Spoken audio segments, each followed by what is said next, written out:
Hey everyone, this is Plays with Trucks, just sitting here in the Trucks Customs garage on a Black Friday. I hope everybody had a great Thanksgiving. Hope everybody was able to spend some time with some family, give out lots of hugs and love and everything else that goes along with giving thanks. I wanted to give you like a first look at a project that I picked up when I was over at the Acme show at the beginning of November over in Atlanta. And this was like a little kit that I picked up. Someone had already started it. I've already done some work on it. I kind of get where I jump into things before I think about taking pictures and stuff. So let's go ahead and jump into it. This is what the box basically looked like whenever it came out. But as you can see, this is the Monogram 124 scale Datsun pickup.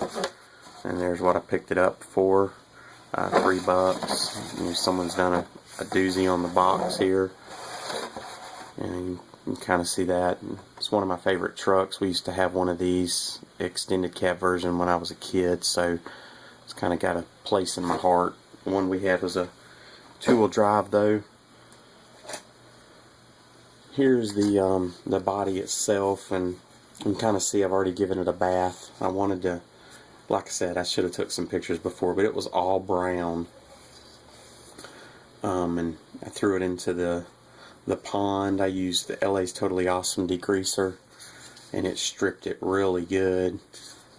There was a bunch of Bondo or something filling in here, and they had the grill in, and so around the lights they were trying to smooth everything out in the grill, and back here it was just a mess. I mean, it was bad. It was already cut into the convertible. So I've done a little bit of work. Basically what I did is I put it in the pond and stripped it down. You know, got a nice base on it. I've done a little bit of sanding to it. And here with the holes where the mirrors would mount is I've used the super glue and baking soda. And essentially what I've done is just pick this up at Hobby Lobby. It's a good medium compound, you know, super glue. $4.99. Use your 40% off if you want to, and get it for like $3. Then just your average ordinary baking soda. I just take a coffee stir. I pick these up every once in a while. I'll go and get coffee at a local store or whatever, and you know, maybe grab one or two extra on accident, and I'll stick them in my pocket instead of sticking them back into the thing. But on the first one, I put the super glue on the outside, and then I just basically scooped it, you know, scooped it up here and then poured it over. I do that over the top of the box, and then I'll just tap it back into it and let it dry up good. And then it had a little mound, so I just took the paint or the coffee stirrer and just pushed it down. Well, when I did that, I realized it pooched out the back a little bit, which was pretty cool. Looks like this one was probably the first one I did, not the one on the other side. So I figured something out rather quick as I was doing it. That was the first one. So then I flipped it over on the inside, and I put the glue on the hole on the inside, and then put the baking soda on it, and then I pushed it through, and when I did, it just popped out just a little bit. So I took more of the baking soda and put on this side. So it made it much easier to sand that little bit than what, you know, there was a little, it made a larger ridge the first time, so I was able to do that.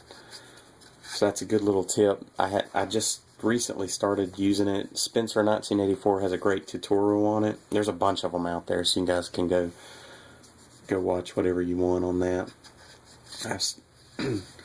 I've started to do some of the panel lines, scribe in some of the panel lines, but as you can see, I'm going to leave it convertible. It was weak up here, so I had to make a repair.